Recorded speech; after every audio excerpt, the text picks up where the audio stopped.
স্বল্প যত্নে বেড়ে ওঠা এই মাধবীলতা গাছ। এই মাধবীলতা গাছ কেউ কেউ ছাদ বাগানেও করেন, আবার কেউ কেউ বাড়ির গেটের সামনেও বসান। তবে বলে রাখি, মাধবীলতা এই ছোট্ট টবেও কিন্তু খুব সুন্দরভাবে হয়ে থাকে।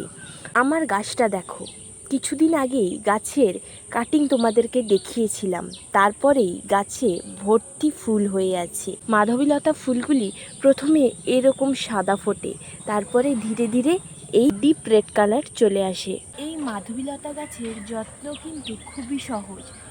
প্রতি 15 দিন অন্তর অন্তর এটাতে 1 চামচ গুঁড়ো সর্ষের খোল আর হাফ চামচ হাড় গুঁড়ো মিশিয়ে এই গোড়ার মাটি খুশিয়ে দিয়ে দেবেন। তাতেই দেখবেন গাছ খুব সুন্দরভাবে বড় হচ্ছে আর গাছে এভাবে ভর্তি ফুলও হয়ে আছে।